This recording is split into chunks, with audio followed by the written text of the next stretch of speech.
AI-powered browser turned into data thief. Discord discloses data breach. Huge surge in scans targeting Palo Alto devices. And U.S. military told to stop doing cybersecurity training. This is Cybersecurity Today, and I'm your host, David Shipley.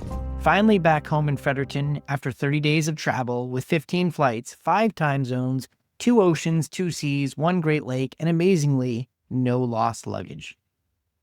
A new security flaw has been uncovered in Perplexity's Comet AI browser, and it only takes a single click to turn the tool from helpful assistant into data thief. Researchers at LayerX are calling the attack Comet jacking. It works by hiding malicious prompts inside a seemingly harmless link. When a victim clicks a link, in a phishing email or embedded on a web page, the browser's AI copilot is quietly hijacked. Here's what happens.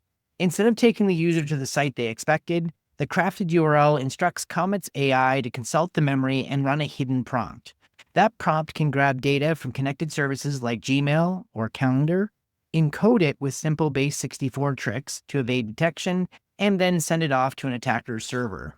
No need for stolen passwords, because the browser already has legitimate access. Researchers describe it this way: a single, weaponized URL can quietly flip an AI browser from a trusted copilot to an insider threat. Perplexity, for its part, has downplayed the findings and saying they have, quote, no security impact. But the research highlights a much bigger issue. AI-native tools introduce new risks. They can bypass traditional defenses, and when hijacked, they can act as an insider with the keys already in hand. This story highlights the desperate need to separate agentic AI access from legitimate access granted to human users. This isn't the first time AI browsers have shown such weaknesses. Back 5 years ago in 2020, Guardio Labs disclosed Scamlexity, an attack that tricked AI-powered browsers into interacting with phishing pages or fake e-commerce sites. LayerX warns that AI browsers may become the next enterprise battleground, if your enterprise is so foolhardy as to deploy them right now. Not something I would recommend. If attackers can direct your AI assistant simply by sending a link, the browser itself becomes a command and control hub inside your network.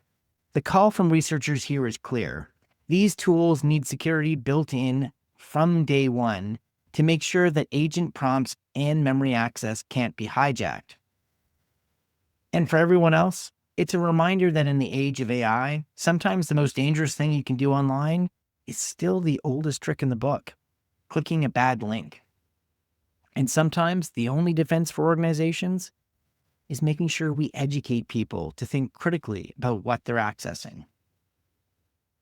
Discord has disclosed a data breach after hackers stole support tickets from a third-party customer service provider. The attack happened on September 20th and affected a limited number of users who had interacted with Discord's support or trust and safety teams. While the company isn't giving exact numbers, the impact could be serious. The stolen data includes real names, usernames, email addresses, IP addresses, and even photos of government-issued IDs like driver's licenses or passports for some users. Partial billing details were also exposed, such as payment types, the last 4 digits of credit cards, and purchase history. The breach appears financially motivated. Hackers demanded a ransom in exchange for not leaking the information. Security researchers note this type of data stolen amounts to, quote, literally people's entire identity, end quote, in some cases. Discord says it moved quickly once the attack was discovered, revoking the provider's access, launching an internal investigation, and bringing in forensic experts, as well as contacting law enforcement. The company also confirmed that the intrusion took place through a third-party support system, later identified as Zendesk. Adding to the intrigue, the Scattered Lapsus Hunter group, sometimes linked to other high-profile breaches, at first claimed responsibility before backtracking and pointing the finger at another group that they, quote, interact with. For context, Discord is used by more than 200 million people each month, with gamers still making up the bulk of the community, but usage is expanding into all kinds of groups and industries. The scale means even a limited breach can be significant. Security experts also pointed out another interesting consequence. If the stolen data is ever linked, it could provide investigators with valuable breadcrumbs about scammers. Many scammers rely on Discord for coordination, but don't always cover their tracks perfectly. And one researcher noted, if this database leaks, it could actually be helpful for cyber defenders and for police in investigating crypto hacks and scams. There's a little bit of irony there. The bigger picture here is clear. Supply chain risks continue to be one of the hardest problems in cybersecurity. Discord was not directly breached, but a key provider was. And when customer service systems hold everything from billing details to government ID scans, why? A compromise there can feel just as bad as a direct hit. So while the investigation continues, it's a reminder that the weakest link isn't always the platform itself. Sometimes it's the partner holding the keys to your support inbox. Cybersecurity researchers are warning about a massive surge they're seeing in scans targeting Palo Alto networks login portals. According to Greynoise, there's been a 500% increase in suspicious IP addresses focused on Palo Alto's Global Protect and PAN-OS profiles. Normally, daily scans don't exceed 200 unique IP addresses.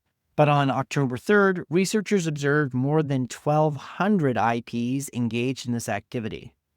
Most of those IPs were traced to the United States, with smaller clusters in the UK, the Netherlands, Canada, and Russia. Greynoise says two major clusters stood out. One directed its scans at US targets, and the other aimed at Pakistan. Each group had distinct TLS fingerprints, but with some overlap. Overall, 91% of the activity was classified as suspicious, with another 7% deemed outright malicious. Nearly all the scans hit Greynoise's emulated Palo Alto devices, which suggests targeted reconnaissance, likely drawing from public tools like Shodan or Census, or attacker-driven scans. This kind of activity often points to attackers preparing for exploitation. Greynoise has noted that in the past, scan spikes against products like Cisco ASA were followed by disclosures of vulnerability and exploitation of zero-day vulnerabilities. In this case, however, researchers caution the link between the scans and a new exploit may be weaker. Palo Alto Networks responded to the report, saying it has found no evidence of the compromise and that its infrastructure is protected by its Cortex platform. The company says the platform stops 1.5 million new attacks daily and distills 36 billion events down to the most critical threats. Bottom line here, there's no confirmed exploit yet, but like a good weather forecast, it's good to pay attention to this. A 5-fold jump in reconnaissance is rarely good news. When attackers are rattling the doors this loudly, it's not because they're doing it just for fun. The U.S. Department of Defense is dialing back cybersecurity training. A newly circulated memo says the department wants to, quote, enable warfighters to focus on their core mission, end quote, which, as the memo puts it, is fighting and winning wars. To that end, mandatory cybersecurity training will be consolidated, reduced in frequency, or eliminated altogether. That includes cutting back on controlled, unclassified information training and removing Privacy Act training from the common list. The memo also encourages military branches to automate information management systems to reduce the need for human training.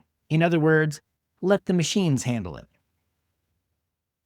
I guess that's one way to make Signalgate a non-issue in the future. Make sure no one even knows why that was such a terrible idea in the first place. Let me say this once and make sure I say it loudly for the kids at the back of the class. If technology tools alone could protect us from cyber threats, they would have done it by now. We're over 30 years into this. They can't. You need people and technology working together, now more than ever. The Department of Defense move comes as cyber attacks against the U.S. military branches and contractors continue to mount. The Air Force is still investigating a breach believed to be linked to Chinese threat actors, and at the same time, the Pentagon has just introduced stricter cybersecurity rules for contractors, requiring different compliance levels based on sensitivity of the data they handle. So, contractors are being told to step up, while soldiers, sailors, and airmen are being told to step back. I'm sure Russia, China, North Korea, and others are thrilled with this announcement. Defense Secretary Pete Hegseth argues the change will keep troops focused on warfighting skills. But in modern conflicts, cyber and kinetic warfare are increasingly intertwined. Or to put it another way, you can be the fittest soldier with the sharpest shooting skills in the world, but it won't matter much if someone just hacked the systems controlling your communications gear, or if they already know your plan because they've been reading your mission briefings. Those are your updates for Monday, October 6th. Happy Cybersecurity Awareness Month. We're always interested in your opinion. Contact us at technewsday.com or leave a comment under the YouTube video. Please help us spread the word about the show. Like, subscribe, consider leaving a review. And if you enjoy the show, please tell others. We'd love to grow our audience, and we need your help. I've been your host, David Shipley. Jim Love will be back on Wednesday.